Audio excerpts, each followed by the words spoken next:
Ya, bien, estoy viendo tus mensajes. Buenos días. Aquí tenemos, a ver quién está por acá. Uy, ¿qué dice por acá? Estoy un poco ciego. Alessandro, Daira, Joyce, Ángel, Eduardo, Daniel, Fabiana, Rubí, Matías, uy, Matías es una mnemotecnia. William, buenos días con todos. Para aquellos que no me conocen, mi nombre es José Luis, mi apellido Rodríguez. Vamos a llevar el curso de psicología. Es un curso muy bonito. Espero que nos entendamos. Ya, también es un curso ya exigente, que estamos haciendo repaso. Hay momentos donde vamos a avanzar rápidamente, tienen que estar veloces, porque si no, no podríamos completar el tema. Bien, entonces, a ver, vamos empezando ya. Pregunta número 1. Buenos días, Rebeca. Buenos días. ¿Quién más está? Milen Ivonne. Ya, buenos días con todos. Pregunta número 1. Dice, Laura, de 26 años, experimenta bloqueos al tomar decisiones importantes, y siente que no logra expresar quién es realmente. Desde la perspectiva, esto se debe a una falta de congruencia entre su experiencia interna y la imagen que cree que los demás esperan de ella.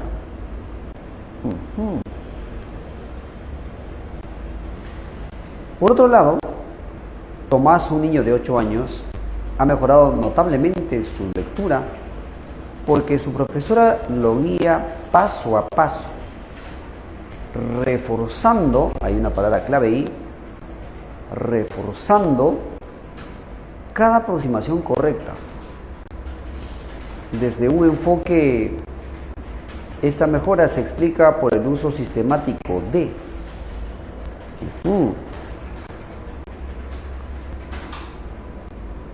A ver, ¿cuál es la respuesta? ¿Cuál es tu clave? Una pregunta bien pensada, es para pensar. A ver si las... Pregunta número 1. Para empezar, no es la C. Ya, no es la C, elimina la C. A ver, otro que vas a eliminar. La D, funcionalista, no es funcionalista. Ya, entonces está entre la A, la B y la E. Entre la A, la B y la E. A ver, no llegan los mensajes, creo. Se quedaron mudos. Ahora, ¿quién podrá salvar? Solamente veo un intento. Para mí que se fue la señal justo nada más en la tablet.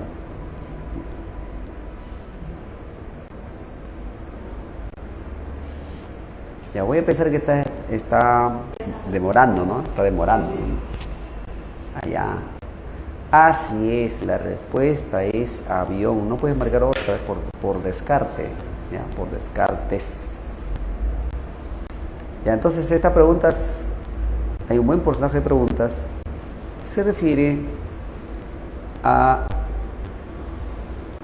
los enfoques y también las escuelas. Hoy este tema creo que hemos hecho la clase pasada, ¿no? En la clase introductoria. ¿O no? No. Ya, bueno. A ver entonces.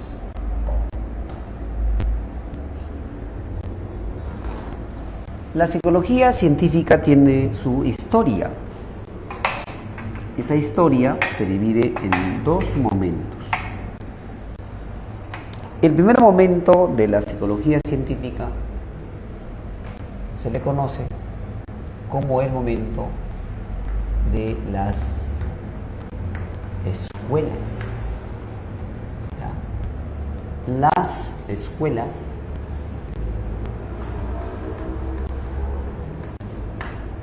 psicológicas.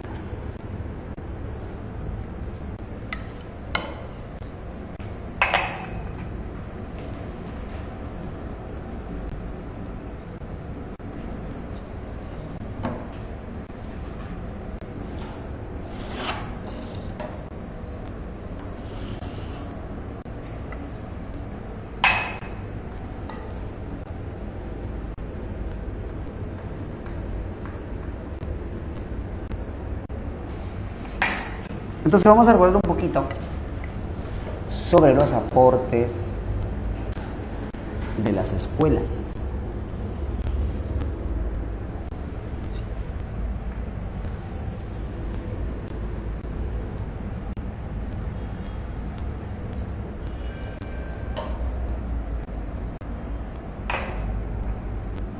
Bien, sigue intentando por favor con las preguntas, sigue.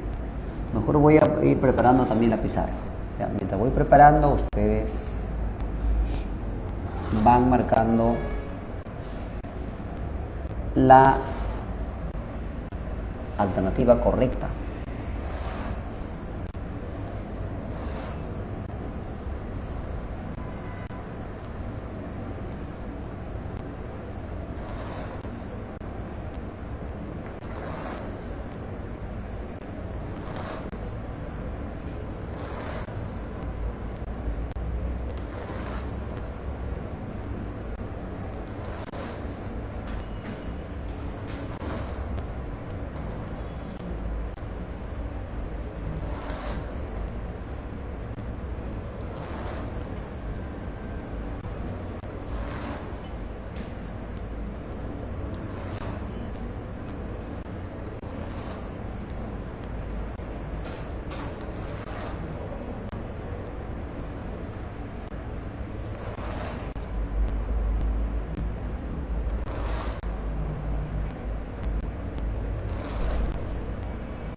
Ya dos dicen que es la D, ¿será cierto?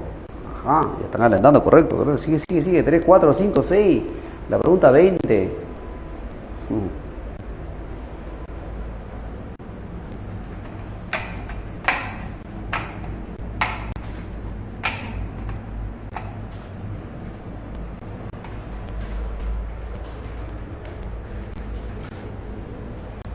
Ajá, muy bien.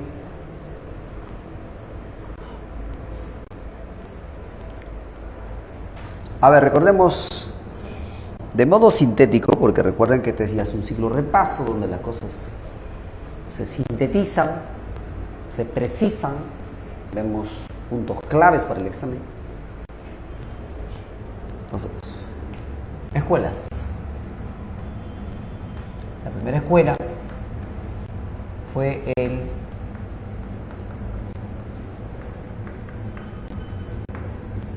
estructuralismo.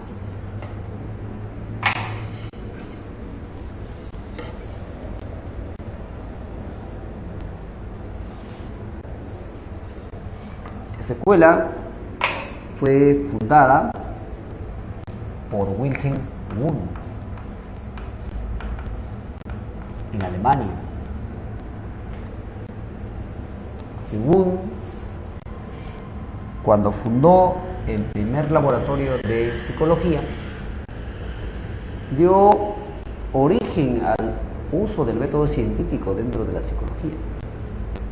Y el primer método de la psicología aquí va a ser la introspección. La introspección experimental. Mediante este método, investigó el contenido o estructura, por eso el nombre estructuralismo, de la conciencia. Conjuntamente con sus discípulos, llegaron a concluir que la conciencia tiene tres elementos. En la conciencia hay imágenes,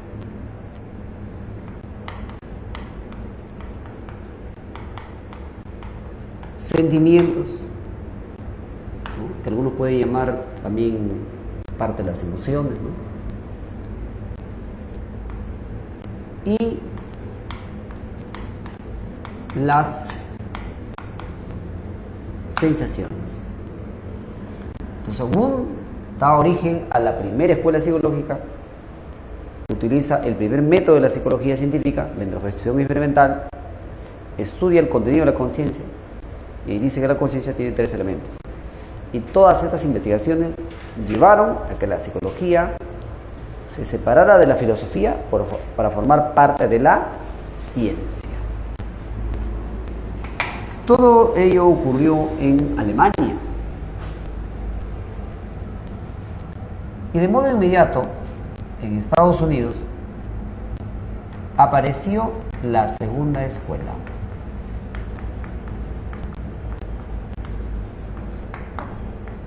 Funcionalismo.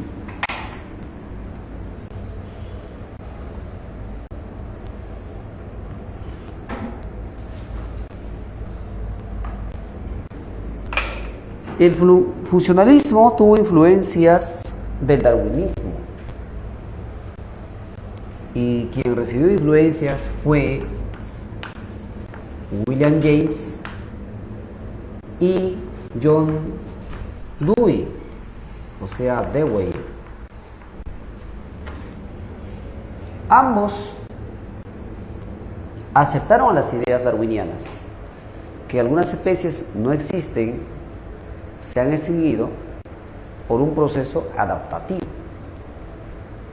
No lograron adaptarse y por esa razón han desaparecido.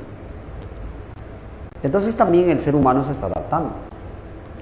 Y la adaptación no necesariamente implica un paso muy largo, puede ser una adaptación rápida, inmediata, a distintos contextos. Por ejemplo, cómo salir de un problema. Si resuelve el problema, continúa, si no, tal vez hasta podría morir. Entonces, es importante cómo el sujeto se va adaptando al medio. Entonces, ellos creen que la psicología, en vez de estudiar el contenido de la conciencia, debería de estudiar la función de la conciencia. Por eso se llama funcionalismo, por esta palabra, funcionalismo. Y como tiene influencias del darwinismo, utilizan la palabra adaptación. Ya, cuando ves la palabra adaptación en una pregunta, ya al toque, ese es funcionalismo. Función adaptativa de la conciencia. Y para estudiar cómo es que la conciencia nos permite adaptarnos a distintos contextos, como nos pasó en el tiempo de la pandemia, tuvimos que adaptarnos a las clases, así como las clases virtuales que estamos haciendo. Utilizaron varios métodos, pero como James fue un filósofo pragmatista, práctico, creía que la psicología debería de resolver algunos problemas que se tenían en el ámbito educativo y en el ámbito empresarial. Por ejemplo, ¿cómo saber si todos los estudiantes están aptos para poder recibir todos los cursos que se enseñan en el colegio? ¿Cómo saber? Felizmente en ese tiempo ya existían los test inventados por Binet y Simon. Esos test lo aplicaron pues a las escuelas, también a los trabajadores en las empresas. Entonces el método que utilizaron ellos fue la psicometría. Es el método más importante que utilizan. La psicometría. Y en base a ello empezaron a clasificar a los escolares estadounidenses, tomando en cuenta su rendimiento. Los que rinden mucho más tienen que estar en una de las aulas, los que rinden intermedio en otra aula y los que rinden menos en otra aula. Así para tener, por ejemplo, futuros profesionales, futuros científicos, futuros militares y así. Estos estudios, estas investigaciones dieron resultados. Es que ellos inventaron dos ramas de la psicología. La psicología educativa. Hoy en día existe esto. Esta psicología, por ejemplo, ayuda a las personas a elegir una profesión, como a los adolescentes. Orientación vocacional. Y también inventaron la psicología organizacional. Hoy en día esta psicología tiene mucha fuerza. Muchos se utilizan en la selección del personal.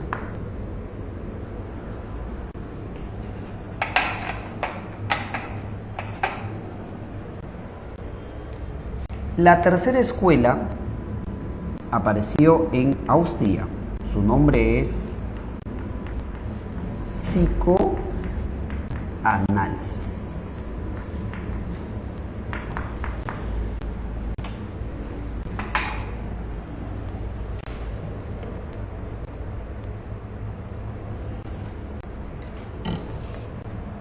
Es una escuela altamente conocida.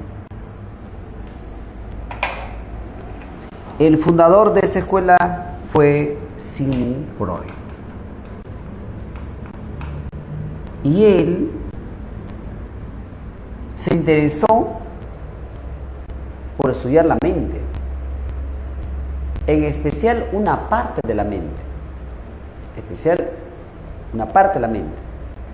entre el consciente, preconsciente, inconsciente, prefirió estudiar más al inconsciente. Entonces, el estudio de Freud es el estudio del inconsciente. Y para estudiar el inconsciente también utilizó método. Y de todos los métodos que utilizó, el más destacado es la asociación libre. Y con ese método propuso varias teorías relacionadas a la personalidad, a la sexualidad, como la sexualidad infantil. O sea, él es el quien va a decir que La sexualidad en la niñez se va desarrollando, pasando por etapas, la etapa oral, anal, fálica, latencia y genital. También habla pues del ello, el yo, el super yo, ¿no? Temas que luego ya en una clase posterior vamos a analizar con mayor amplitud.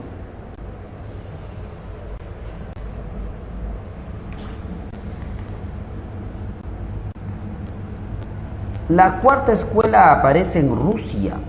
Se trata de la reflexología.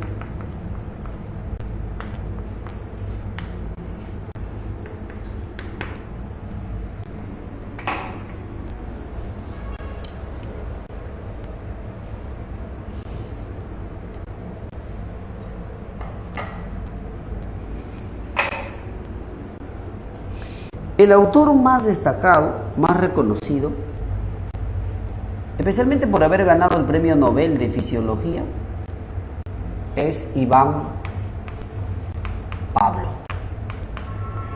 Él estudió cómo reacciona el sistema nervioso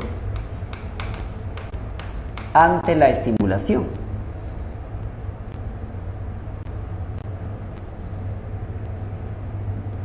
Y para el estudio hizo experimentos, como con el perro.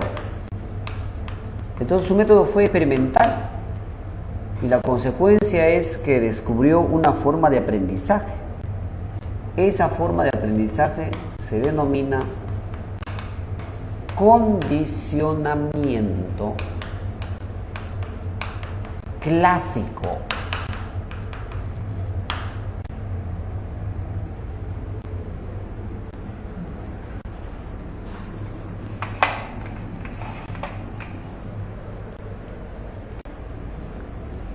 La quinta escuela, son 6 escuelas, es llamada escuela gestáltica. Gestal es una palabra alemana, quiere decir forma, psicología de la forma, psicología gestáltica. Su representante es Max Wertheimer.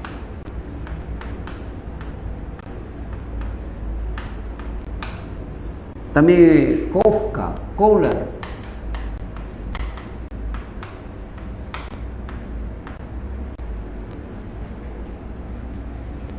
Y ellos se interesaron por estudiar la percepción, también el aprendizaje. Y para el estudio se basaron también en el método experimental. El resultado fue que descubrieron principios de la percepción y formas del aprendizaje como el aprendizaje por insight, comprensión súbita, como lo hizo Kohler con el estudio del chimpancé.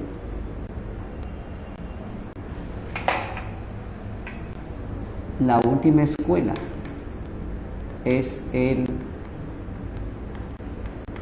conductismo.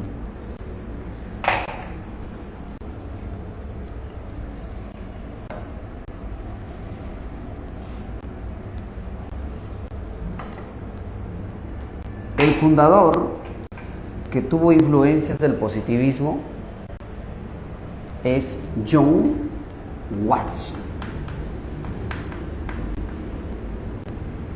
John Watson cuestionó que la psicología estudie la conciencia.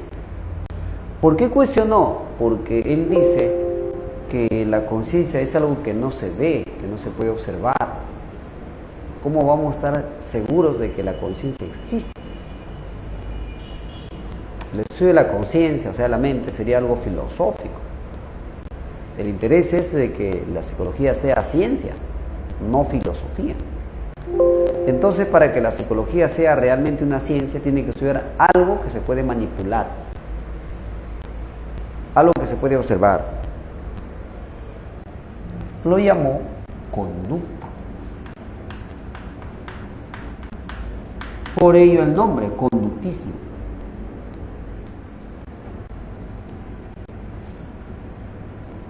los estudios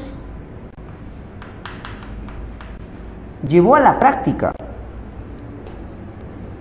el experimento realizado por Iván Pavlov con el perro. ¿En qué sentido llevó a la práctica? Lo aplicó al ser humano. Entonces hizo un experimento. El método es experimental. El caso Albert, el pequeño Albert. Albert era un pequeño que no tenía miedo a la rata albina. Lo condicionaron a tener miedo, fobia a la rata.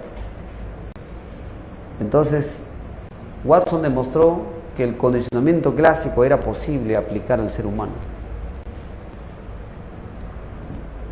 Así es. Hay toda una discusión, un debate sobre lo que hizo, obviamente, ¿no? Pero este ciclo de repaso no podríamos estar especulando, analizando sobre sus asuntos. Vamos aquí, datos directos, ¿no? Lo que nos corresponde. Te dije que tenemos que ser precisos, exactos aquí. Estamos adivinando conceptos, preguntas que van a aparecer en el examen de admisión. Hay muchas cosas que se podría escribir sobre cada una de estas escuelas, pero ya no es necesario porque estamos en el ciclo repaso. Hoy ya no hay escuelas. Hoy tenemos... A ver qué me dicen. Hoy si no hay escuelas, ¿qué hay? ¿Qué hay hoy? Ya no hay escuelas. En vez de las escuelas, ¿qué han aparecido? A ver, te leo. Uy, acá está ya la pregunta 50. Hoy en día, ¿qué han aparecido? Si no hay escuelas psicológicas, hoy en día, ¿qué hay?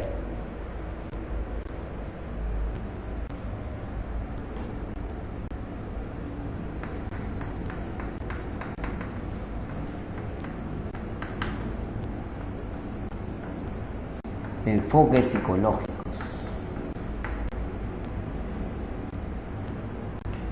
Entonces, los enfoques psicológicos han reemplazado a las escuelas psicológicas.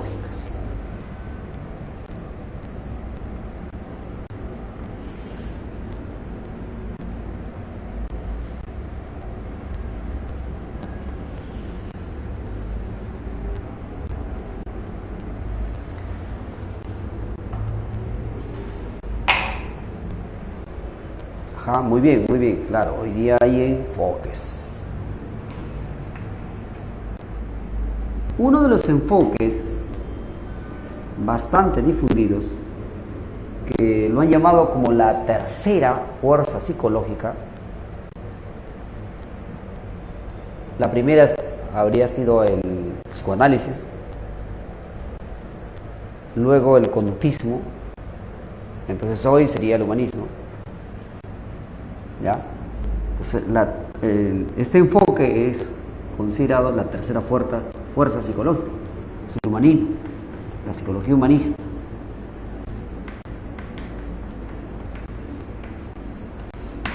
Ese enfoque tiene influencias de la filosofía existencialista, como Sartre, Jean-Paul Sartre.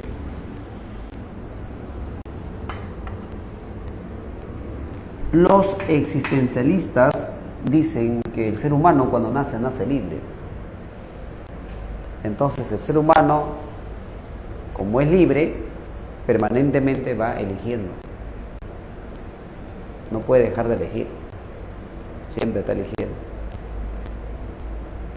Elige ser, no ser.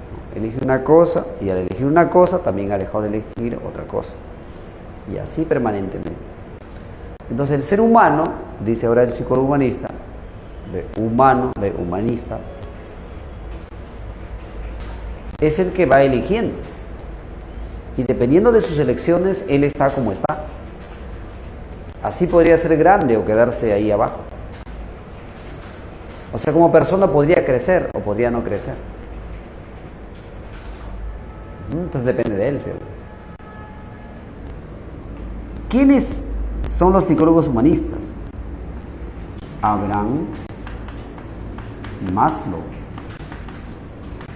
Carl Rogers. Entonces depende de cada uno cómo hace uso de su libertad. En base a su libertad, esta persona podría crecer. Crecimiento personal. Pero para su crecimiento personal necesita saber cómo es realmente.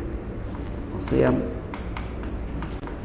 practicar el autoconocimiento. También es importante que se valore a sí mismo. Entonces debe cultivar su autoestima. También debe entender, comprender a los demás. O sea, debe practicar la empatía. Debe tener un buen estilo de comunicación como la asertividad. Y así todo ello finalmente podría alcanzar, como dice Abraham Maslow, la autorrealización. Entonces, estos son los conceptos claves de la psicología humanista. Cuando ustedes ven estos conceptos, automáticamente tienen que pensar que se trata del psicólogo humanista.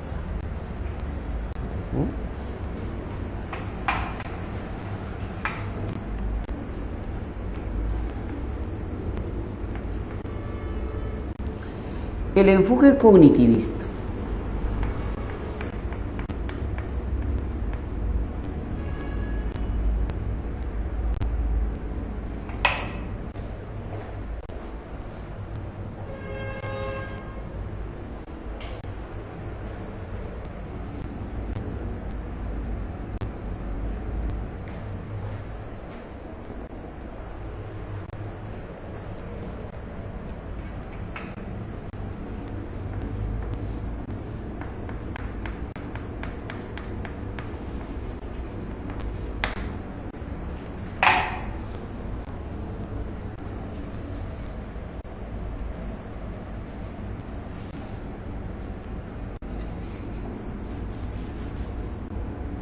Cognitivismo.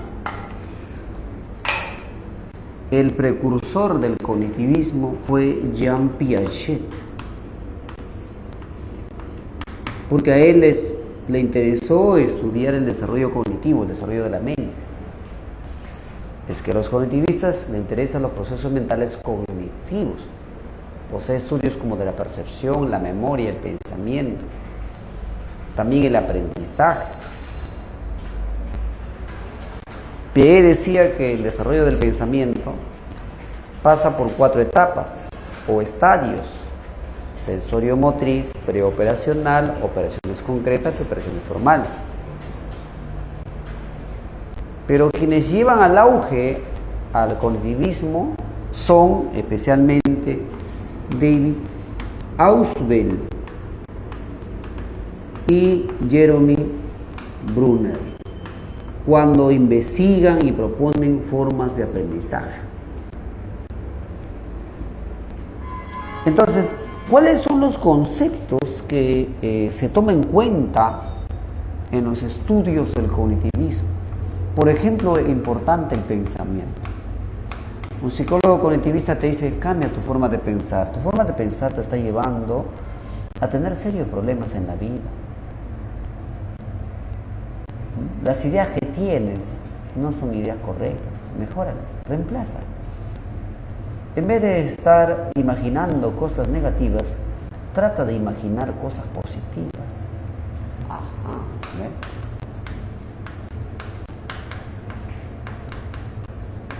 En vez de estar atendiendo cosas malas, atiende cosas buenas.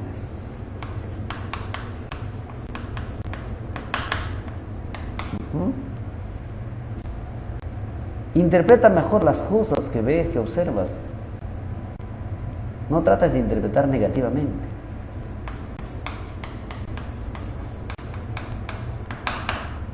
Toma decisiones adecuadas.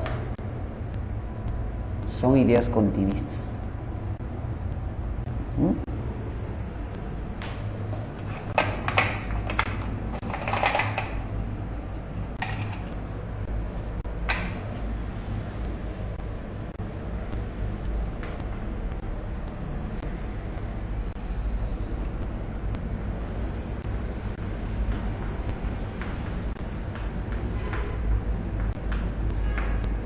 Enfoque biopsicológico.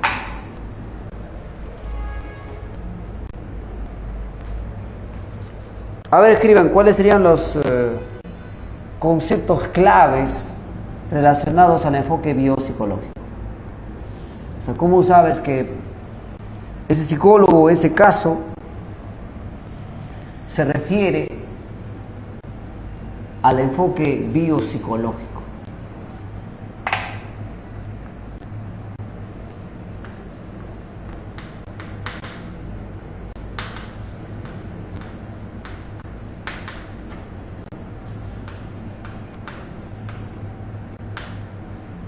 A ver qué dices, te leo.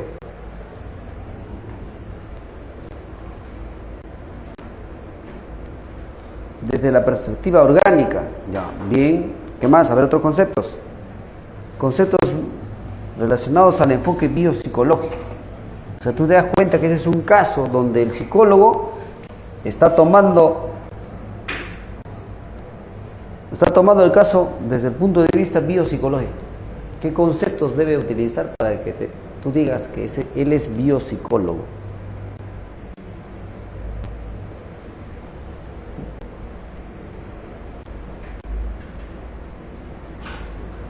Creo que se fueron todos. O están concentrados resolviendo sus preguntas. Nadie dice algo, solamente Daniel me dijo desde la perspectiva orgánica.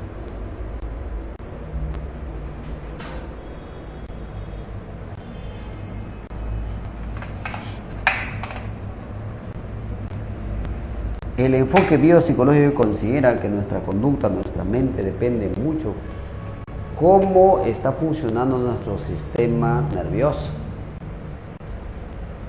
Por ejemplo, si tenemos una persona que está muy molesta y decimos que eso es porque seguramente está produciendo una alta cantidad de serotonina, entonces esto significa que el enfoque que sirve de base para la explicación es biopsicológico. Cuando decimos que esta persona está repitiendo las palabras innecesariamente, porque seguramente está fallando su área de Broca, entonces nuestro enfoque, el fundamento de nuestras ideas es el enfoque biopsicológico. ¿Ya? Ahora sí creo que ya tienes mejor las ideas.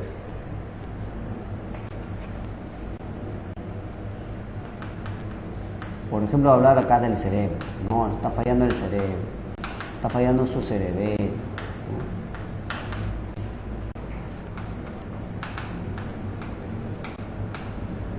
Las neuronas no están trabajando correctamente. Falta su trabajito, falta la comunicación, la sinapsis.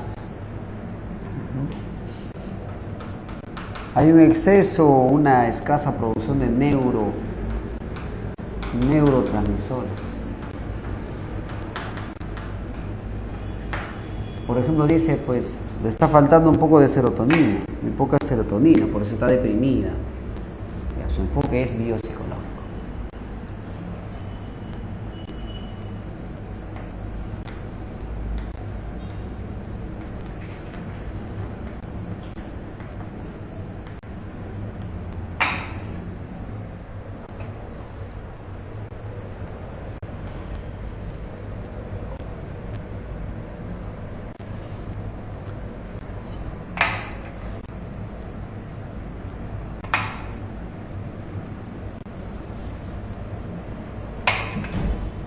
Psicodinámico es igual a decir neopsicoanálisis.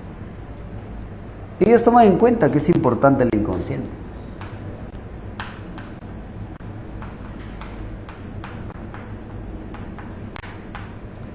Pero no tanto el inconsciente que está influenciado por el aspecto biológico como la libido del ello, no, sino viene de la sociedad, ¿no?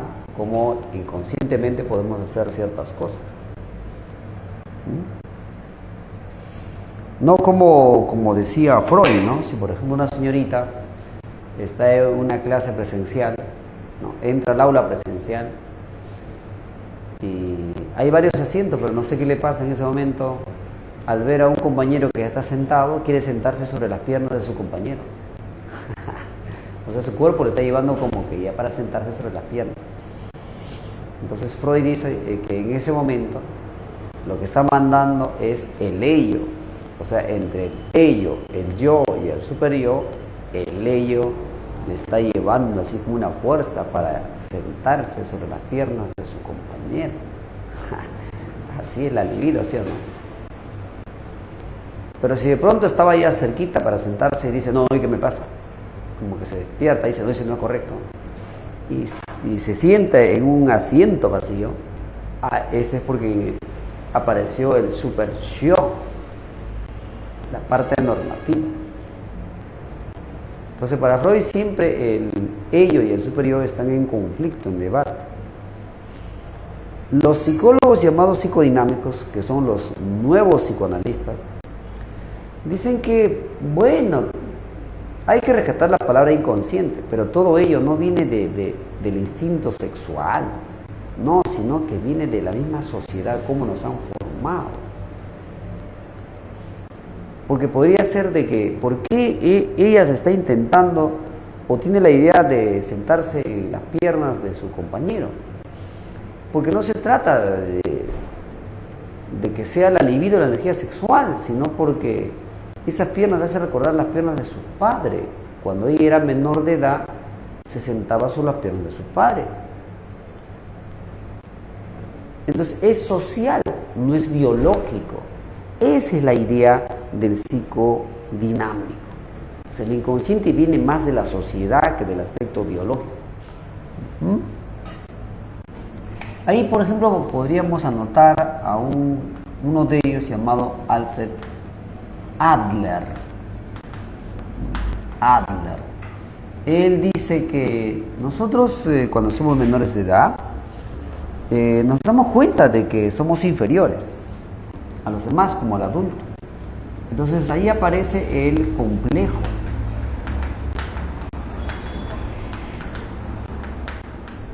Complejo de inferioridad, sentirse menos. Eso es normal. Ahora, si alguien se queda así con ese complejo de inferioridad y no sale de ese complejo, entonces va a ser siempre una persona subordinada. Pero podría ser que busque superar su condición. Entonces Adler nos habla del impulso de superioridad. Este impulso ha llevado seguramente a muchos líderes a ser superiores, a estar por encima de los demás. Ese es el impulso de los demás. Los que tienen un escaso impulso, entonces siempre van a estar en una condición de inferioridad, dice Adler. Ahí podemos también recordar a Carl Jung. ¿Recuerdas eso? Carl Jung, por favor, y todo esto es inconsciente, ese término vale que es inconsciente, no es tan planificado esto. Carl Jung, si lo recuerdas, por ejemplo, él decía de que hay dos tipos de personas. Hay personas que le gustan estar solitos, ¿no? Prefieren la soledad. Hay personas introvertidas. Entonces, su inconsciente de esta persona podría ser que cierre la puerta, ¿no? Está en un espacio y cierra la puerta. Entonces, que quiere estar solo, inconscientemente quiere estar solo. Y la otra persona que le gusta estar en compañía, llamado persona extrovertida, en vez de cerrar la puerta, podría dejar la puerta abierta. ¿Por qué? Porque está buscando compañía. Es inconsciente. Esa es la palabra clave, mira, inconsciente. Profe, o sea que si yo entro a mi casa, mi casa es solamente de un solo piso, entro a la casa y dejo abierta la puerta, entonces quiere decir que yo soy una persona muy sociable, que quiero la compañía de los demás, que quiero que cualquier persona entre a mi casa, algo, pero no tampoco tanto, ¿no? Sino podría ser que estás dejando la puerta abierta porque en realidad quiere salir, ¿no? No quiere estar mucho dentro de la casa, quiere estar afuera. Hay varias interpretaciones. ¿Sí o no, mi estimada Luchita? ¿Qué estarán diciendo las luchitas? Esa luchita callejera, le gusta tratar de estar en la calle, ¿no? Por eso deja abierta la puerta, ¿no? Es inconsciente, no está planificado, no se da cuenta. Así como Pablo Luchita para salir de su casa, no sé qué le pasa, y justamente coge el lápiz labial y se pasa el lápiz a los labios. Ya. ¿Por qué? Inconsciente. Si es mejor ya no te digo ya mejor ya, chitón, no te digo por qué.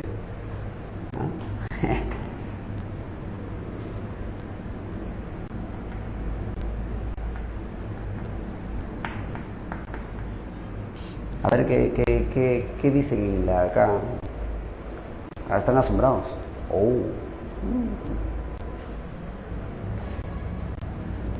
Quinto enfoque, el enfoque conductista.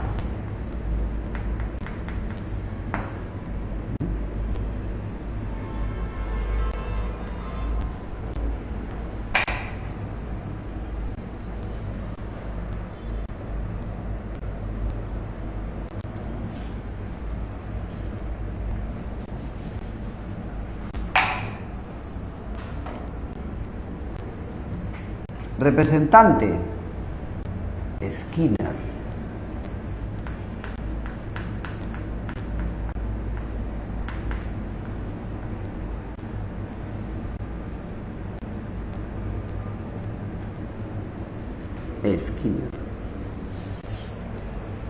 Él, como es un neoconductista, también le interesa la conducta, por eso.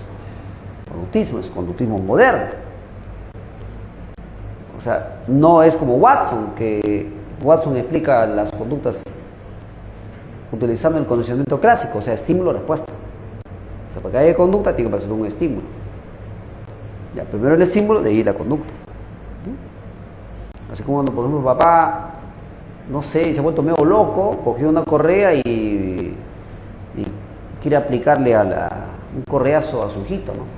Entonces el hijito ve la correa y corre, ¿eh? Entonces la correa sería un estímulo y correr es la respuesta, es la conducta. Así piensa Watson, que es el conductista radical, ¿no? el fundador del conductismo. En cambio Skinner dice, está bien, analicemos las conductas, pero él considera que las conductas deben ser evaluadas en función de las consecuencias. O sea, alguien actúa y su acto lleva una consecuencia. Y esta consecuencia podría ser que esa conducta se repita, podría ser que la conducta se debilita, o podría ser que esa conducta desaparezca. Entonces, es importante analizar las consecuencias, no el estímulo, sino la consecuencia. Y entonces el término clave es consecuencias. Consecuencias conductuales.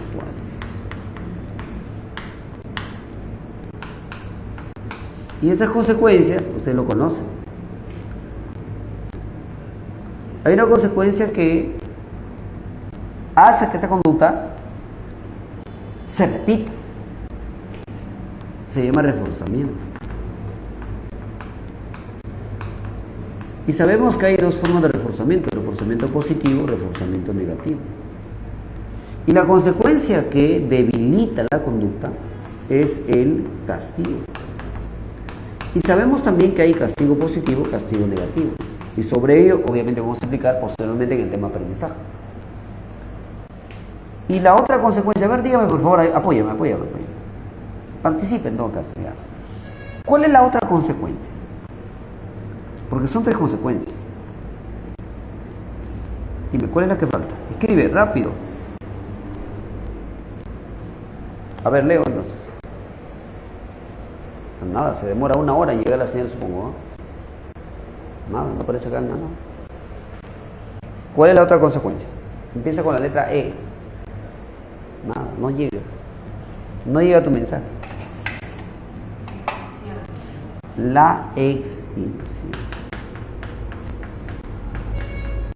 ¿Ya? Está bien. La extinción es aquella que elimina pues la conducta. Entonces las conductas pueden ser manipuladas en función de las consecuencias, dice Skinner. Entonces hemos visto la historia de la psicología científica. La psicología científica tiene 2 etapas. La primera etapa es de las escuelas y la segunda etapa de los enfoques. El examen viene ambos. Hay una tendencia un poquito más hacia los enfoques. Ya, pero eso no quiere decir que hay que dejar las secuelas. Ya, ¿listo? ¿Listo? Ya, muy bien. Ahora sí. Ahora repasemos, si no, repasemos. A ver, por aquí. Escuelas psicológicas. La primera escuela fue estructuralismo. El autor, el fundador es Wundt. El estudio es del contenido de la conciencia. Ahí están sus contenidos. La segunda escuela, James Dewey. Ellos dicen de que hay que estudiar cómo es que la conciencia nos permite adaptarnos. Sus aportes a dos ramas, psicología educativa y organizacional. El psicoanálisis, el padre es Freud, el estudio del inconsciente. La reflexología, Iván Pavlov, condicionamiento clásico, eso lo tiene que recordar. La escuela gestáltica, Wertheimer, Kohler, tema de estudio como la percepción y aprendizaje, conductismo, la conducta. Enfoques actuales, el enfoque humanista. Recuerda que esta es la tercera fuerza psicológica. Maslow, Rogers. Una palabra clave es desarrollo del potencial, autorrealización. Cognitivismo, Auswell, Brunner, también Piaget. El estudio de la mente. Estudio de la mente. El enfoque biopsicológico, ellos son neurólogos, los neurólogos. Ellos han intentado explicar nuestra mente, las conductas, en base al contenido del sistema nervioso, como los neurotransmisores. El enfoque psicodinámico utiliza este concepto, mira, inconsciente. O sea, inconscientemente podemos hacer muchas cosas. Y ese inconsciente no es biológico, sino es social. Y finalmente, decíamos, Skinner considera que las conductas podrían volver a aparecer o debilitarse o desaparecer en función a las consecuencias. Y esas consecuencias son reforzamiento, castigo, extinción. Ya. Bien. Ahora sí. Nuevamente, quiero que me digas las claves. Pregunta número 1 es avión. Pregunta 2. Pregunta 2. Rocío, de 33 años, percibe constantemente que la gente la observa. Ella tiene la idea que... Ahí la palabra clave percibe, mira, percibe. Mira, percibe, mira, acá está, bebé. De percepción. ¿Ya ves? Cognitivismo, ¿sí o no? ¿Ve? ¿Qué facilito? De la escuela cognitiva. Esto se explica por esquemas mentales distorsionados que influyen en la interpretación de la realidad. En cambio, Sofía, una niña de 7 años, organiza rompecabezas con gran precisión, porque reconoce patrones y relaciones entre piezas. Desde la perspectiva, este proceso se fundamenta en la ley. Tu respuesta es la D. Así es. Porque si tenemos aquí una pieza y otra pieza, la rompecabezas, lo unimos porque se parece. La D. 3. María, una estudiante universitaria, se siente desmotivada. Mira, motivación, ¿ah? Desmotivada, le falta motivación. Y motivación es un término utilizado por la psicología humanista. Recuerda que Abraham Maslow, cuando nos habla de la pirámide de las necesidades, lo hace explicando el tema motivación, que la motivación surge de las necesidades. Hasta ahí sería humanista. Un psicólogo humanista le ayuda a explorar sus valores, emociones y deseos, fomentando un autoconocimiento. Mira acá otra palabra, ve, autoconocimiento. Crecimiento personal, ya está allá. Ya. El psicólogo, más abajo dice, identifica sus pensamientos negativos. En este caso de Juan. Juan tiene pensamientos. Mira, pensamientos. Acá está, mira, pensamiento. ¿Ve? Cognitivista, ¿sí o no? ¿Ya ves? Cuando sabes conceptos claves, resuelves todo. Entonces 3 es la D. 3 la D. Seguimos. Elena, una mujer de 28 años, siente un profundo vacío personal y dificultad para encontrar sentido de su vida. Mira, sentido de la vida. ¿No? Mi vida puede tener sentido si tengo un proyecto de vida. Si no tengo un proyecto de vida, entonces ¿qué sentido va a tener? ¿Y mi proyecto de vida de qué depende? De mí. Entonces, depende de mí. Proyecto de vida, eso tiene que ser humanista, ¿sí o no? Claro, porque el crecimiento personal depende del proyecto. ¿Qué proyecto de vida tengo? Desde un enfoque, el terapeuta le ayuda a reconocer sus emociones, clarificar sus valores y avanzar hacia la autorrealización. Ya ves, ahí te ve humanista, ¿sí o no? Autorrealización. Palabras claves. Explorando su libertad para elegir. En cambio, Diego, un niño de 9 años, con problemas de obediencia, es evaluado desde el enfoque, obedecer. O sea, le dicen algo y tiene que hacer. Ese sería estímulo-respuesta, ese conductismo. Identificando que su mala conducta se mantiene por la atención que recibe. Ya ve, ahí dice conducta, ya te dijo la respuesta ya.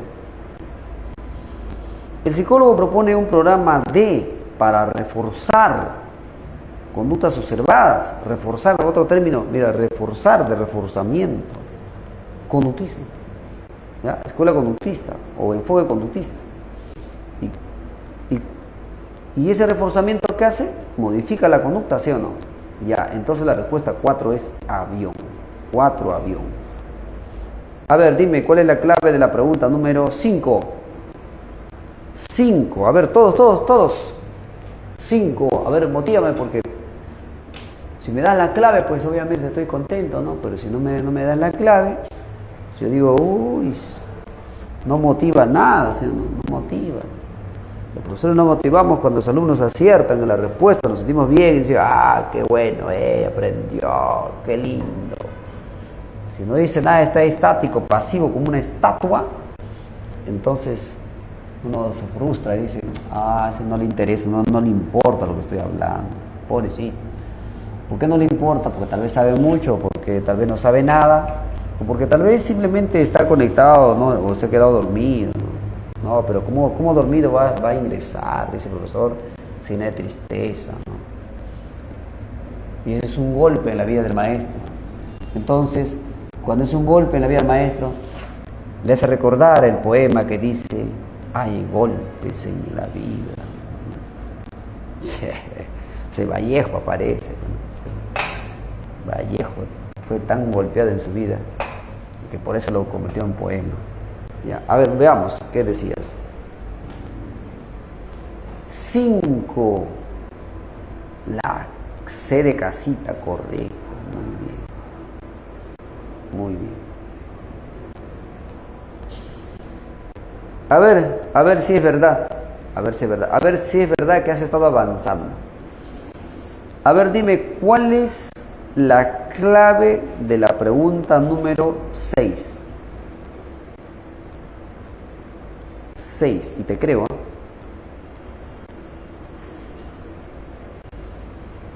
Miguel, un joven que solía correr largas distancias, se encontró con una situación inesperada.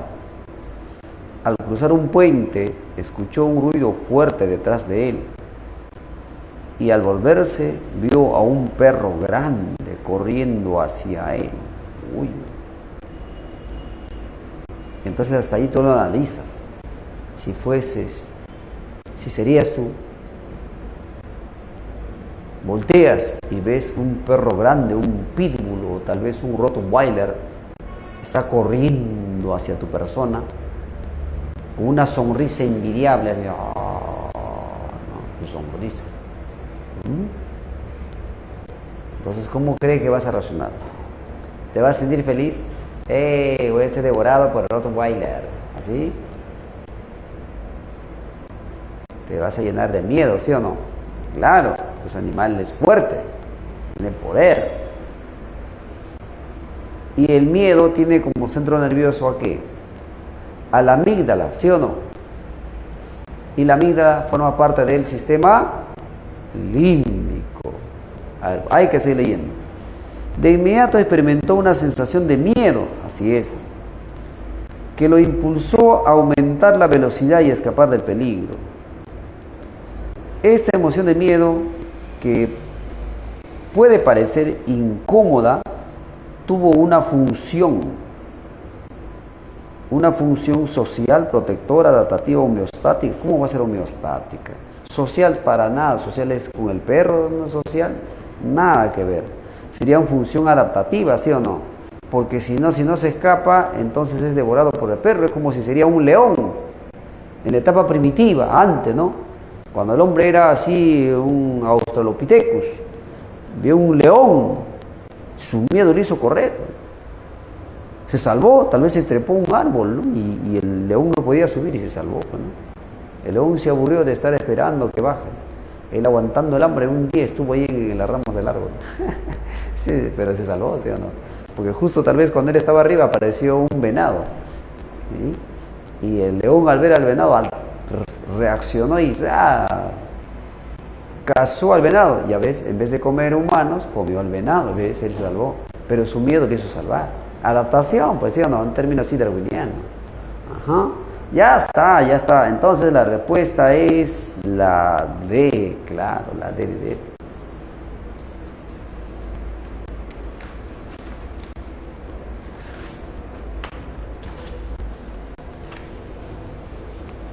Ahora, ya que estamos hablando del sistema límbico, claro, ahí el título dice, también hay que hablar de las bases biológicas, ¿sí? Bases biológicas.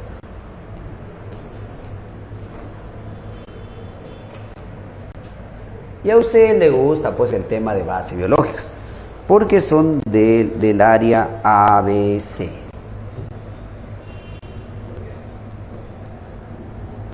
Ya, sigue desarrollando mientras voy preparando esta parte de la pizarra.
Ya, repasemos algo que podrían preguntar en el examen de admisión de San Marcos.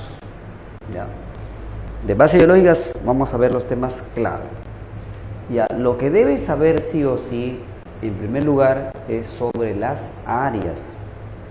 ¿Qué funciones cumplen cada una de las áreas? ¿Qué áreas? Aquí.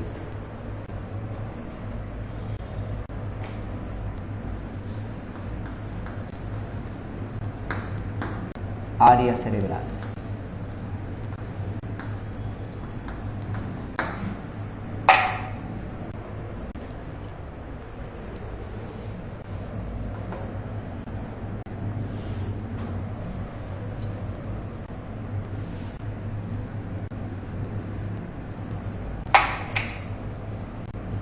El área de Broca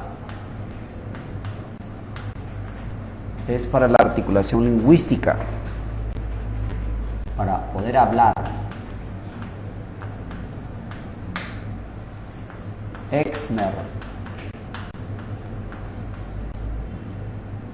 para la coordinación óculo-motriz, para poder escribir, dibujar, pintar.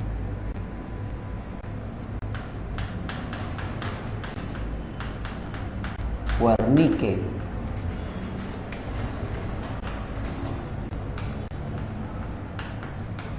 comprensión del habla, comprensión del lenguaje articulado, de lo que nos están hablando. Área de Bellerin,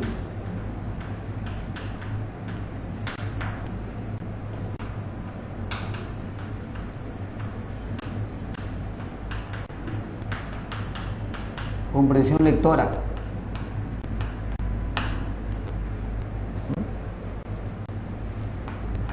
Somatosensorial.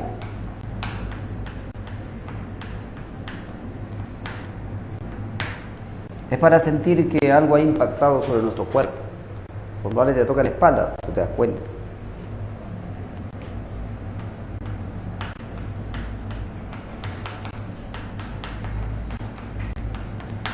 Sensibilidad corporal.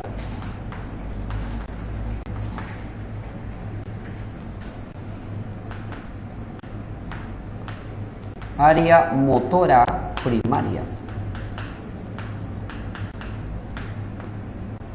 Para mover el cuerpo a propósito.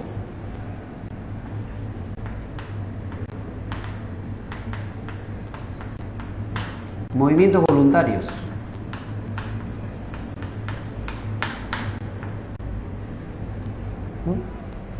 Así cuando, por ejemplo, dices, voy a destapar la botella y lo destapas así manualmente.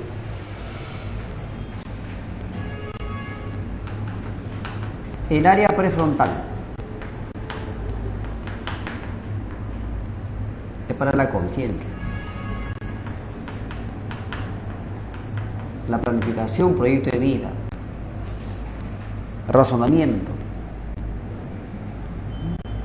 Tiene varias funciones, ¿no? Eso ya lo analiza. Eso es lo básico que hay que saber. Ahora también debemos recordar las funciones principales de los lóbulos cerebrales.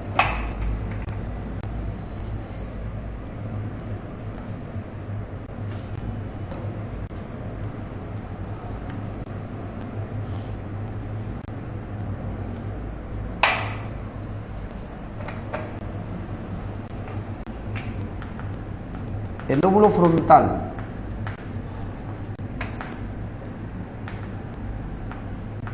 pensamiento.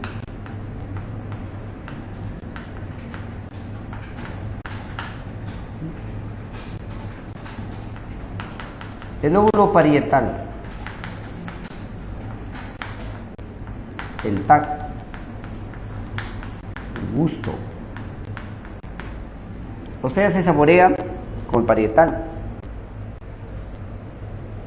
Cuando, por ejemplo, introduces una uva a tu boca, lo masticas,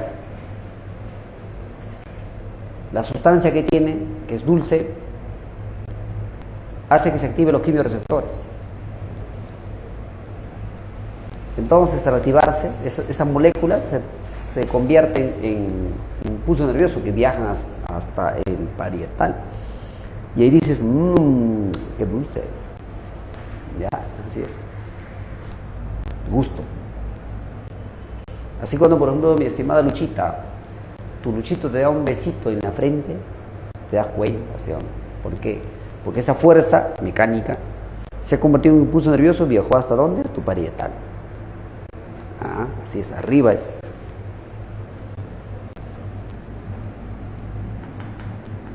En el parietal está el área de Dejerin. En el frontal están varias áreas. En el frontal está el área de Broca, Exner, motora primaria, prefrontal, es grande. Temporal. Audición. También la memoria. Captar los olores. Occipital. Visión. Hemos anotado las funciones más importantes de cada lóbulo. También tiene que saber sí o sí sobre el sistema límbico.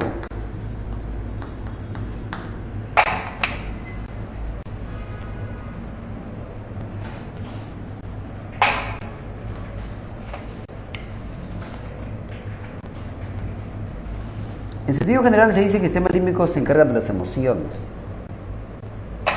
Es emocional, pertenece a la subcorteza, es subcortical, subcórtex. Córtex es la corteza, donde están las áreas, los lóbulos. El sistema límbico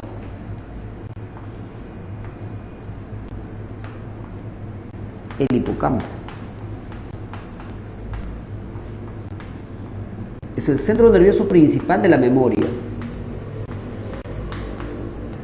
Si hay una lesión, aparece la amnesia anterógrada. La lesión del hipocampo genera la amnesia anterógrada. O sea, toda información que llega se borra. Es así como un bolsillo con hueco. Es como el bolsillo del pantalón. Introduce la monedita y se cae, se cae, se cae. Entonces, una lesión en el hipocampo ya no va a permitir que la información se consolide, que se guarde. Así es. También importante aquí en el sistema límbico es la amígdala.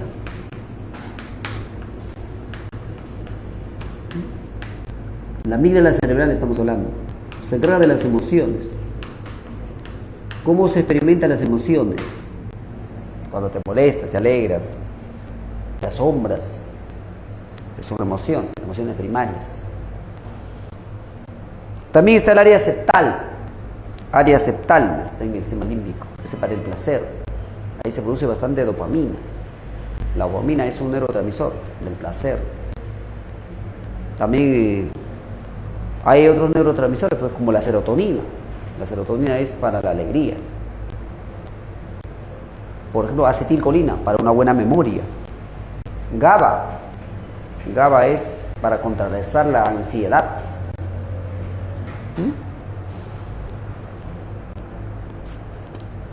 Ahora, también podrían preguntar sobre las funciones del hipotálamo. A ver acá. El hipotálamo es una parte del diencéfalo.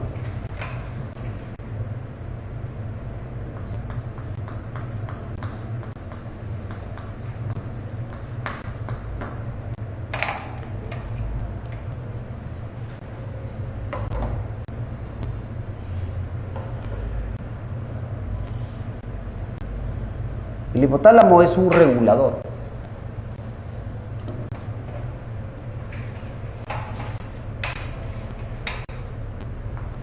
Se encarga de la homeostasis, equilibrio orgánico. Regula la conducta sexual.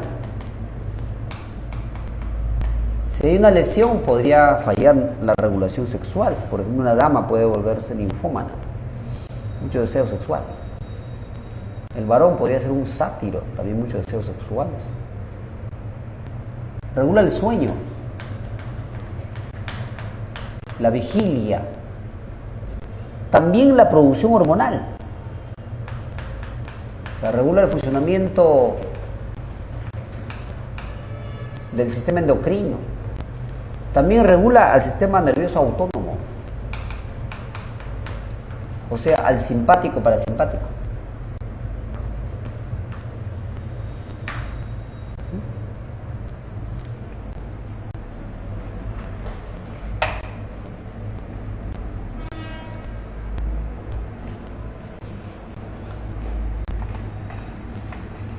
También pueden tomar en cuenta en el examen de admisión sobre las funciones del cerebelo.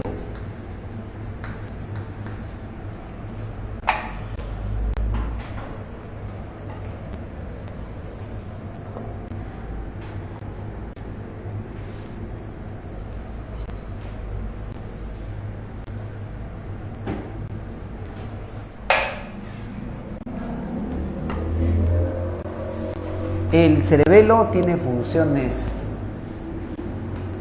como ayudarnos en el equilibrio,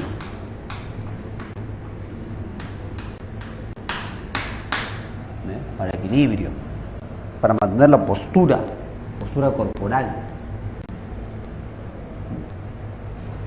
Si alguien iba licor, entonces limita su funcionamiento. Por eso que en el año nuevo, cuando tomaste vino, champán, cerveza, intentaste caminar, pero estabas así medio raro. ¿Recuerdas cuando estabas en el año nuevo así, todo así, rarazo? ¿No? ¿Te acuerdas? Ya, ese es te pasó porque habías libado mucho licor, perdiste el equilibrio.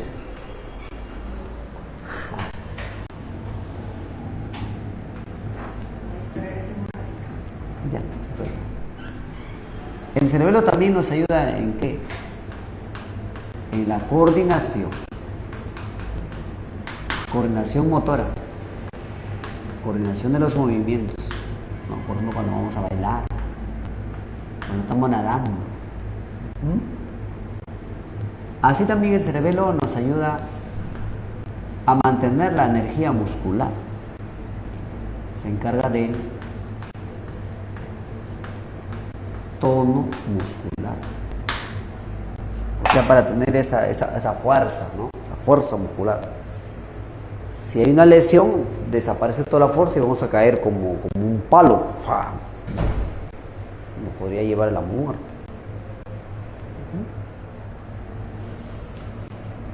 Ahora he visto en las preguntas que también se ha tomado en cuenta al tronco encefálico.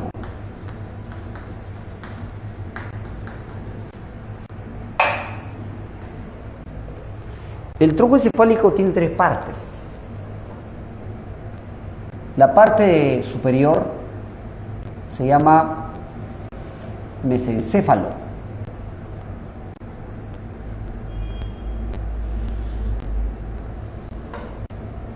La parte intermedia, protuberancia anular o puente de Barolio. Y la parte baja es el bulbo raquídeo, que se relaciona con la respiración, con el ritmo cardíaco.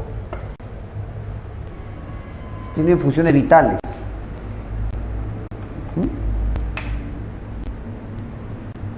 Claro, más abajo del tronco encefálico está la médula espinal.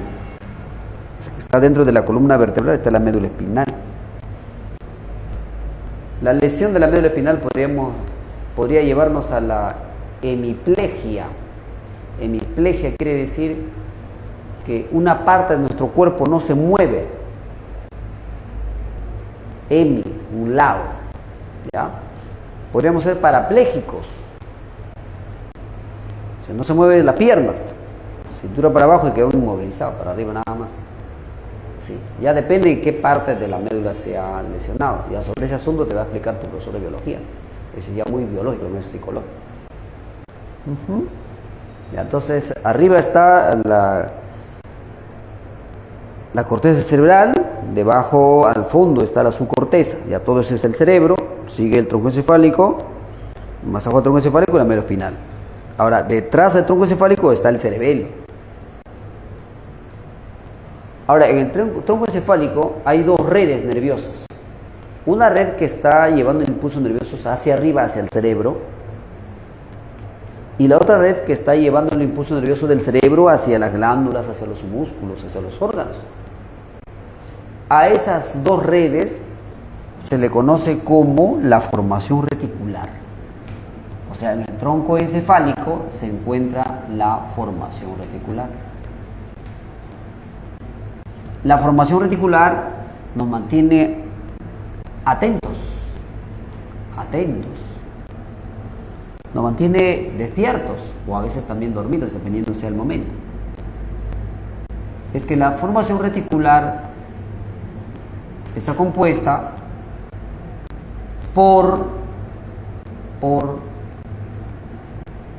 decíamos, esas dos redes. Esa red que está llevando el impulso nervioso hacia arriba se llama SARA, Sistema Activador Reticular Ascendente. Y aquí mejor vamos a cambiar para que vean así, ¿no? La que está llevando hacia abajo es SART, ¿no? SART, Sistema Activador Reticular Descendente. Si hay una lesión de la formación reticular, el sujeto va a quedar en estado de coma, ¿no? Bien, ahora, podrían también preguntar en el examen de admisión sobre las funciones de los hemisferios. Hemisferios cerebrales.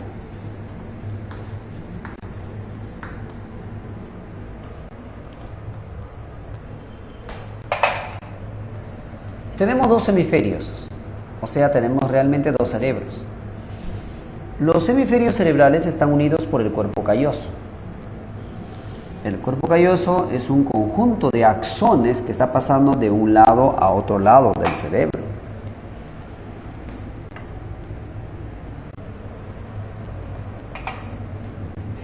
Su funcionamiento de cada lado ha llevado al concepto de lateralización. O sea, cuando decimos lateralización nos referimos a las funciones de cada lado. Cada lado tiene funciones específicas. ¿Ya? Veamos las funciones más importantes. Hemisferio izquierdo, el lado izquierdo. Por aquí vamos a ir derecho. Funciones sobresalientes. El izquierdo es lingüístico, entonces aquí está todo lo referente al lenguaje. La lógica para razonar.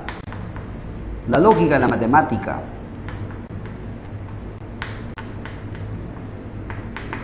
Con su prefrontal, porque el izquierdo tiene su prefrontal, o sea, prefrontal izquierdo, se controlan las emociones. Control emocional. Ese hemisferio es científico, es para desarrollar la ciencia, es serio. Entonces en esta clase, por ejemplo, estoy utilizando bastante el hemisferio izquierdo, porque estoy serio. Porque estamos haciendo repaso, pues no va a ser una chistosada acá de clase, ¿no? Así no va a venir el examen, es serio, ¿no? Metódico. Claro, tampoco no todo momento vamos a estar tan serios, ¿no? Si no va a ser aburridazo, ¿no? Te vas a quedar más dormido de lo que creo que dormido estás. No te duermas. Hemisferio derecho es el hemisferio artístico. Es el hemisferio que nos mantiene alegres, es de la alegría. O sea, aquí se produce más serotonina que en el lado izquierdo. En el lado izquierdo se produce más acetilcolina para la memoria. La imaginación. Por eso aquí está el pensamiento divergente. Creatividad. Los sentimientos.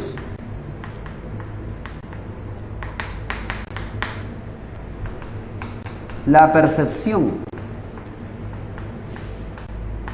Como la percepción espacial, la percepción tridimensional.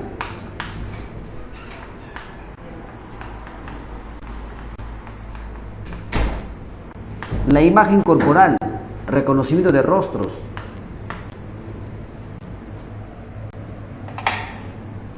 Ya, es lo que podría aparecer en el examen de admisión. Ahora, recuerden que el lado derecho controla las funciones del lado izquierdo y el lado izquierdo controla al lado derecho. Ya es un cruce, pero ese es el cuerpo calloso. Así funciona nuestro sistema nervioso. Ya, bien. En las preguntas he visto también sobre la socialización. ¿Sí? He visto sobre la socialización. En el examen lo que viene es sobre la familia. Sobre la familia.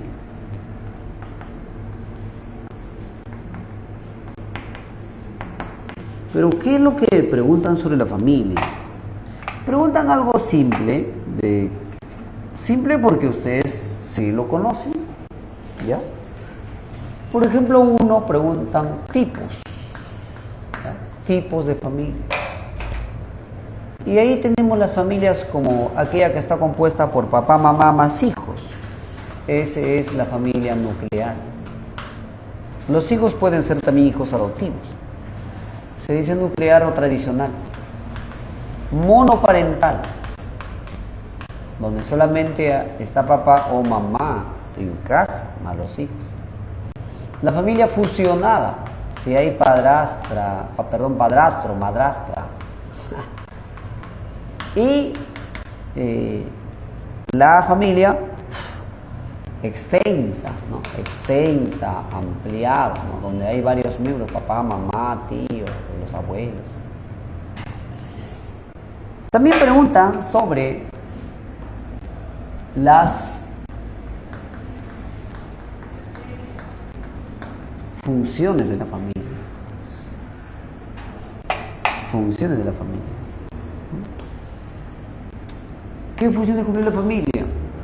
Como la función económica. O sea, hay que mantener el hogar. Función recreativa. Afectiva. Comunicativa. Tiene que dialogar.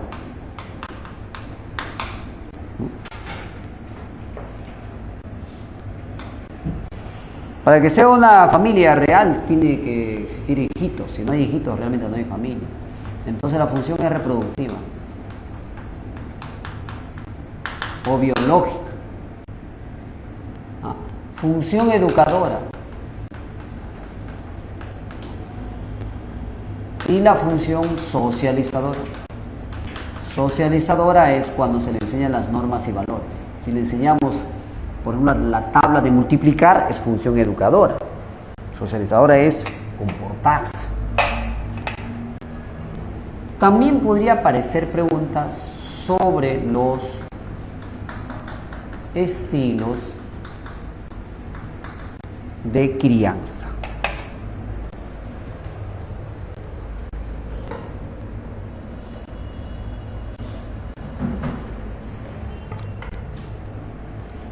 Hay 4 estilos básicos. El estilo donde, por ejemplo, los padres son autoritarios. Estilo autoritario, padres muy exigentes, muy controladores de las conductas y poco afecto. Se llama también estilo vertical. Alto control conductual, escaso afecto. Permisivo. También se le llama indulgente. Padres que no controlan la conducta de sus hijos, crecen todo desordenados. Aunque son padres que brindan mucho afecto a sus hijos, son padres consentidores, sobreprotectores. Las consecuencias son negativas. Estilo autoritativo, también conocido como estilo democrático. Los padres sí controlan la conducta de sus hijos, pero razonablemente, y brindan un buen afecto. Este es el ideal, el correcto. Y el estilo desapegado, o también llamado negligente. Padres que no controlan la conducta de sus hijos, tampoco no le brindan afecto. Y para finalizar, Podrían preguntar también sobre las actitudes. ¿Sí? Las actitudes. Y esto se refiere a predisposiciones que tiene el sujeto al actuar en la sociedad. Las actitudes entonces son predisposiciones aprendidas.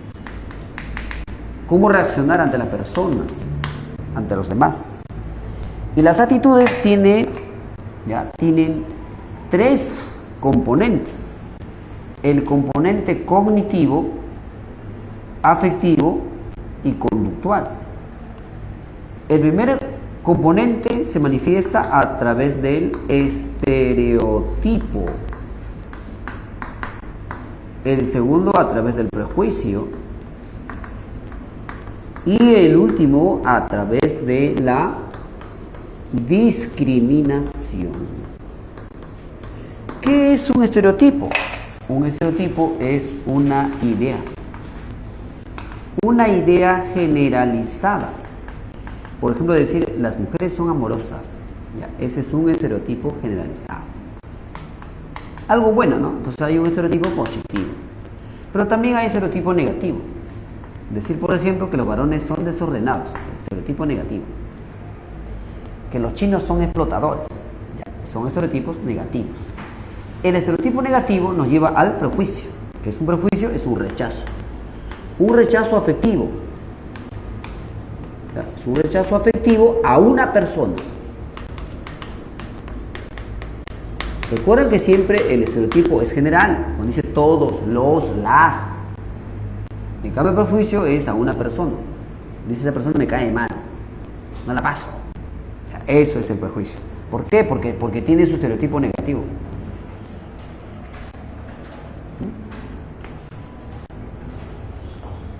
Si tiene su estereotipo negativo que dice los venezolanos son delincuentes. Sí, esa es su idea, son delincuentes.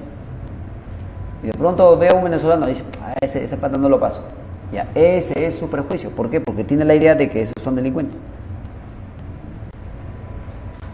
Ahora, si se vuelve conductual, no quiere ser amigo del venezolano, a eso se llama discriminación. Por lo tanto, esta es la parte conductual.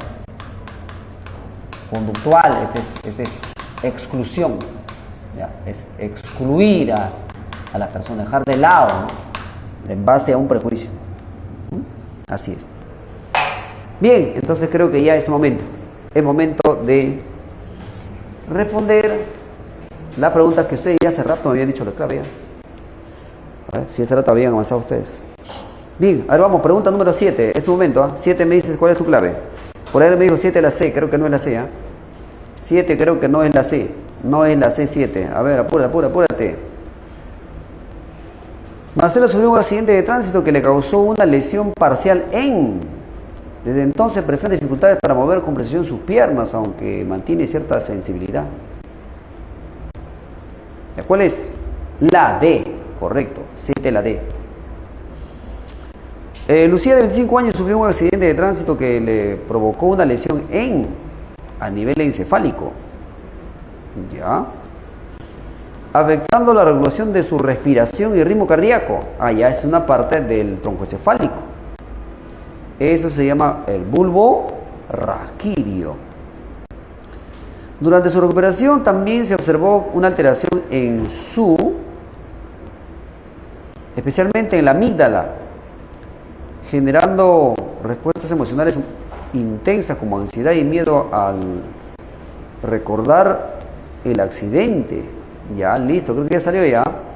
La amígdala pertenece al sistema límbico, ¿sí o no? Entonces, 8 sería enano. Así es, muy bien. Y ahora sí tiene que lucirte con la pregunta 9, ¿eh? Ya 9 ya te ha dado los datos, ya está en la pizarra, todo está resuelto, ya. 9. La B, así es, la B de beso. Ese beso más rojo. Ese rojo pasión. Daniel, de 28 años, fue víctima de una fuerte descompensación respiratoria luego de un traumatismo craneal. Los médicos determinaron que el accidente causó una lesión Estructura responsable del control automático de funciones vitales. Ah, ya es el bulbo raquídeo. Vitales. Durante una evaluación neurológica también se identificó una alteración en especialmente en el hipotálamo, generando cambios abruptos de hambre, sueño. Ah, ya, pero ya te dijo la respuesta, ¿sí o no? Claro, 10 es la D, así es. A ver, pregunta 11. ¿eh? Esta pregunta 11 depende mucho de tu madurez mental. Esa no es una pregunta que se enseña nada, es una pregunta que tú tienes que responder con tu mente. Ya, a ver, 11, ¿qué sale? La familia es el primer entorno social del niño, influyendo profundamente en su desarrollo emocional y psicológico. A través del ejemplo, los padres transmiten valores y normas, comportamientos. El afecto y la comunicación fortalecen. Ajá, ¿qué cosas fortalecen? El diálogo, la adaptación, la personalidad, la autoestima, la adaptación. La forma en que se resuelven los conflictos en casa enseñan. ¿Qué cosa enseñan? En conjunto, estos factores modelan la personalidad y el carácter del individuo. ¿Ya? Ya, entonces, ¿qué sale? La D. Así es, 11, la D de dedito. Sigamos. Otra pregunta que tiene que ver con tu madurez mental. Eso yo no te puedo enseñar, tú tienes que deducir. Así también vienen preguntas en el examen. 12. En una reunión de pares de estudiantes del tercero de secundaria, la queja más intensa está referida a los frecuentes conflictos con sus hijos. Manifiestan que no quieren que les digan nada, ¿no? Que no quieren qué hacer y hacen justamente lo contrario. Son rebeldes. La psicóloga orienta que en la etapa de la adolescencia los padres tendrán que enfocarse principalmente en... La respuesta es la D, así es. Profe, ¿no puede ser la A? No, la A es para los niños. A es de niños. Bien, falta 3 preguntitas y ya está. Yo sé que lo ha resuelto. A ver, pregunta 13, está fácil, ¿ah?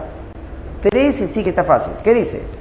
Arturo, quien viajó a Nueva York en el último verano, afirma que todos, ya está, todos, con eso ya salió, todos. Cuando dice todos, ¿qué es? Cuando dice todos, ¿qué cosa es? Estamos en la pregunta 13. ¿eh? Todos los taxistas que le dieron servicio deben ser árabes, porque usaban turbante y barba. Eso se llama estereotipo. Está diciendo todos, pues, porque estereotipo es una idea general. Todos, dice, todos. 14. Hay tipos de socialización primaria, secundaria, terciaria. Entonces 14 es, ¿cuál es 14? Enano, ¿no? Claro, 14 es enanito. Ya, muy bien. Y finalmente, esa ya es una pregunta pues de regalito, para que termine feliz, porque acá dice, tenemos diferentes tipos de familia, según su estructura. Relaciona los tipos de familia con sus respectivos ejemplos, familia nuclear, extensa, fusionada. Entonces yo creo que todos ustedes sí han acertado la clave. Sí o no, lo encontraron. Claro que sí, muy bien. Entonces la respuesta de la pregunta 15 es la B, ¿no? La B de besito. Listo, muchas gracias, hemos concluido, ahí quedamos. Será hasta la próxima sesión. Chao.